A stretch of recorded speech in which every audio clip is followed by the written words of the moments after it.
Hello, everybody, and welcome back to Very Biased Opinions. So, I don't know if you've noticed, but we still have no football to talk about. So, as being Tom I've been doing for the last month, we're scrabbling around trying to find videos for people for go out to people that generally aren't being very well watched. So it's a very, very bit of a what's the word thing I'm looking for? Don't know. Yeah, But whatever it is, we're doing it. But what we've done a couple of videos on this in terms of like what's going to happen when football comes back and a little update on that. And I'm just going to go a little stage further of just having a look at like what's in the news lately in terms of football, because there have been some pretty interesting stories, some about transfers, some about takeovers, some even about when we might come back again and start again playing behind closed doors and what financial repercussions that may cause to clubs. But Thomas, I believe you were going to start by talking about the pride of the Northeast, if I'm not mistaken. Oh, yes. Sunderland Football Club. No. Middlesbrough Football Club. Gateshead Football Club. We are going to turn our attention very quickly to the takeover of Newcastle United, which for the first time in 2.5 years looked like it's actually moved forwards as opposed to stalled, gone backwards, or totally imploded. Information now coming out that they've actually put some papers in, and the takeover happening with Saudi Arabia might be happening. Original deal was said to be 340 million. Now they're saying it's 300 million. Included in this is the fact that Miss Staveley, who's running it, and she's been very, very famous. For some reason, the pictures are always her when this story comes out, will also be taking a 10% ownership of the club. But as the sports finance minister has said, the trouble with Mike Ashley is that until you see the documents, it's never completed. Oh, God. It seems like a really interesting time to buy a football club. It sounds like if they do it, it's going to be £40 million less than it was a year ago. And that's when memory serves, Mike Ashley pulled out wanting more money. So clearly something's happened there. An interesting thing would also be that Newcastle were one of the first clubs to furlough players, and that is the most Mike Ashley thing to do. Strip mine a business, lower the costs, hoard as much cash as you can before selling it off quickly. Well, I'm surprised that as he was desperate to keep Sports Direct open as an essential business, I'm surprised that the Newcastle players weren't earmarked to go in and do some shifts there. They're probably working in the warehouse. Could you imagine, Maxime, or whatever his name is, like, he would be a nutcase in a warehouse. You know he'd be in the lift truck, just like, just shooting around. No one knows what's going to happen. Exactly. You'd have Almiron, Joel Linton, and St. Maximan, and they're like dynamic as fuck running around that warehouse, but nothing gets done. There's no end product whatsoever. Which Longstaff brother would you rather have as the foreman? Oh, I don't know. I don't know. Bravka's a safe pair of hands, though. Yeah, he is a safe. Anyway, jokes aside, I feel a bit. I'm not sure how much I really want a Saudi Arabian ownership of a club. It just feels a little bit off to me. There have been a lot of rumors about them trying to buy Man United, which I know, fans have no say in anything, but United fans have been incredibly incensed by the idea of that happening. If there was a club probably to get bought out by Saudi Arabia. Yeah, well, Ashley's the kind of guy who's not going to care where his money comes from, is he? So, I mean, there probably are, just as Manchester, there probably are a lot of Newcastle fans. There's probably a lot that think, oh, great, we've got a war chest of funds to buy players. But there probably are quite a lot that think about the morality of it being owned by the Saudis and what the implications that has. I don't know. To me, I'm not a big fan of it. I'm not a big fan of the same as how City, how you have and how Paris Saint-Germain, how you have just basically a country running a football club because it's a bit of fun for them. Well, it's one of the reasons football's become unfair. Allowing billionaire businessmen in was just a slight change from the hundreds of millionaire businessmen that were previously in football, who were the iteration of the original millionaires. But allowing an entire country to run a football club, essentially, that's astronomically more money. Not to mention one of the most powerful oil nations on earth, which means maybe, you know, they don't have the biggest army, but they have more money. They have a lot of money. They have trillions to play with. I mean, and obviously, is this anything that they... Is there anything that the Premier League will do in terms of like the ethics of this, or will they just think, great, more money coming into the Premier League? I believe that is the accepted vernacular to be used on this. I can see them now, twirling their canes, wearing their top hats and tails. Oh, excellent. Yeah, I mean, geez, that really could propel Newcastle into like the real upper echelon. I mean, it took City a while, but you if they got that amount of money and you can bring in those sort of players, there's no reason to see why they can't start challenging for championships. It'll be interesting because right now, I mean, looking at the Premier League, which I was doing before we started this conversation, for God's sake, your top clubs, you know, your Man City are owned by a nation, Liverpool billionaire owner, Chelsea billionaire owner, Man United. I don't know how much the Glazers have. I'm sure they've got billions, but the club is mortgaged up to the hilt. And then you go down the list, and more, you can see the owners aren't as big. And so, like, you know, this could actually really mess with a club like Man United, Chelsea. Obviously, Leicester have done well this season. I'm not going to count them as a perennial contender, but it's going to really mess with the football pyramid to allow Newcastle to jump up like that. I completely agree. It did a lot when City did it. I mean, the big four for years and years were Man United, Chelsea, Arsenal, and Liverpool. Yeah, and that changed the dynamic of that for quite a foreseeable future, and it will do it again if this takeover does go ahead. But I want to change tack slightly, Thomas, because you talked about Manchester United, and they are something I want to bring up. Because is Kane going to Man U? Was it yesterday or the day before that all of this just kind of like hit the news like absolutely? I think it was Easter Sunday. I think it was 2 days ago. Yeah, they basically came out and said Matt, that's it. They're offering it 200 million. Take it or leave it. It was everywhere. It was on every news outlet, seemed to think. And I don't know if that was one news outlet published it and everyone was like, well, this is news. Let's just go with it. But it felt like the whole smoke and fire saying, you were just like, oh, this is happening. Yeah. I'm really interested in the idea that Man United, in a time of fiscal responsibility, are willing to shed £200 million on an injured player. Like, I mean, I love Harry Kane. He's great at scoring goals, but he's also quite slow. And the Man United attack right now is built around extreme speed up front.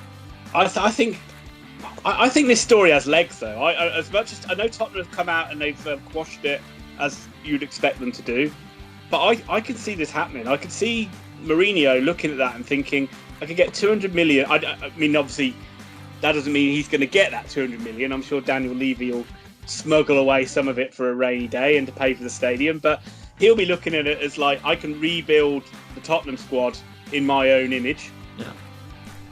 Man United get a centrepiece that they've been looking at for a while. I mean, if you taken it and say they also bring in Sancho from Dortmund, and they're looking at, all of a sudden that Manchester United side looks fucking strong. Sancho, Rashford, and Kane up front, and that's pretty much the England forward three outside of Sterling.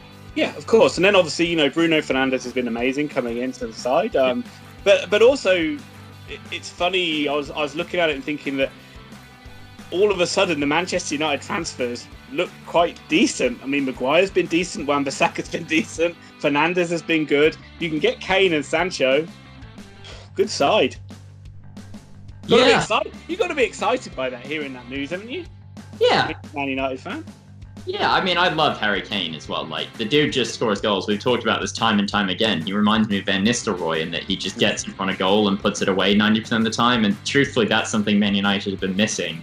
Martial and Rashford miss too many chances, and they've had 2 or 3 years now to claim the position as their own. And Rashford's probably come the closest. He takes the pressure off them a bit as well, doesn't he? Because he can he's in his Tottenham career, he's lived with the pressure of being the guy that's expected to score all the goals quite well. And it's England captain as well, and like literally carrying us through that. He's also proven that he can play not as the main man, kind of deeper. He can, I mean, we know he's got a great set piece on him. I mean, he whips that corner in. But his England record, despite being on corners for a whole tournament, his England record is insane. Yeah, he also, I don't know, this sounds ridiculous, but he just scores penalties. Like, there's no question, he just scores the penalty and it's over. And that's a nice thing to have. We don't have Pogba doing some stupid pony hop. We're not counting on Fernandes to do his weird run up. We're not waiting on Rashford to miss 2 of every 4 or Martial to sky it. It's just, for United, it's great news. And honestly, for Spurs, it's probably good business at this point. They can hold, like, if any club can hold on to their players longer than they need to, it's Spurs, but I can't see. I think it makes everybody happy. I think it does. I mean, I know Kane, he's got a sentimental attachment to Tottenham, but if you want to win trophies, you've got to go. You've got to go somewhere else. I think also that the Mourinho signing as manager may have slightly been pushing him out the door just to start with. If you want a manager who's not there to put an arm around shoulders and who's there to shout at people, it's Jose. And then maybe Jose can get all his dead wood from Man United, like Fred and, you know... We'll give like Fred now. Sanchez for free in that transfer as well. 200 million and Alexis Sanchez. You know, actually, 205 million. Just to piss Arsenal off a little bit as well in this whole thing. Yeah. But, I mean, that's something... I mean, that's one thing I've actually really quite enjoyed, is not thinking about, oh my god, when's football coming back, and missing it. Is actually, this transfer rumours is actually kind of, I've been enjoying hearing about who's going to buy who, because Real Madrid are apparently going to buy everybody. Oh. They're going to buy Haaland, they're going to buy Neymar, they're going to I will just buy Mbappe. If United could spend 200 million and Mbappe was available, I would rather him than Kane. I'm just saying it. I absolutely adore Mbappe. I think that anybody would say that. I think even Spurs fans would swap Mbappe for Kane. Been some new rumours about when finally football will return. On Oxford Mail website, they reported that the English Football League, which doesn't include the Premier League, is looking to return on the 6th of June and try and get the remaining 9 or 10 games finished in a 56-game window, which will pretty much take us through to like the end of July. Football seems to be the only sport convinced it's just coming back constantly. And it seems dead set this is definitely going to happen. Obviously, in Germany and Italy, I don't think Spain yet. I know the La Liga have talked about restarting, but I don't think they've given out dates. But Italy specifically and Germany have got players starting to talk about coming back into train. Now, we're probably about to be given 3 more weeks of isolation, which takes us to the end of April. Now, Premier League clubs have been planning to come back on the 1st of May. That's been their plan. That's been their well-published plan. But with this 3-week window, deaths really need to come down, like substantially so, over the next 3 weeks. There has to be no more outbreaks, and then you're accepting that the rest of the season is played behind closed doors, because there's no way that in a month and a half time. Yeah, that's what it is saying as well. I mean, it isn't anything that's been, I could find on any major news channels like BBC or Sky or anything like that. But that would be the implications, is that they play it behind closed doors as well, which isn't going to be that financially, which gets the season done, but isn't going to be financially. The only league it helps out is the Premier League. The Premier League is the only league that benefits from this happening. And from what you read now, they're saying that Sky probably aren't going to ask for their money back if the season's cancelled. Equally, the unsaid thing seems to be that people are really worried about Sky's first payment for next year, though. If they don't get the end of this season, are they going to ask for reduced payments next season? And at the end of the day, if they don't take money back this year, they probably will take some money back next year. It's the fairest way to do it. The problem you get here is the EFL. It's going to cost clubs a stupid amount of money to play out the final matches of the season. And it still doesn't seem like there's a lot of support coming from the Premier League to keep these clubs going. And it's kind of disappointing in that respect, because... Yeah, I mean, they just from the BBC article on that, they said that Leeds get 35,000 fans for a home game, and they would stand to lose somewhere in the region of 3 million if they didn't finish season, which would kind of like they would take if they went up to the Premier League. So obviously you get the payments. Yeah. But I mean, that's a club like Leeds. And the staggering amount of clubs they named, over half the sides in the Championship, which you would think is a pretty lucrative league in terms of money around Europe, half the sides spend more than they actually bring in, which amazed me, really. Yeah. And football won't learn anything from this. Well, this seems to be the thing. You've got chairmen coming out now, and you've got people in the league coming out being like, we said Bury would be the lost instance of this, but in the same season, we're looking at clubs that could be going broke.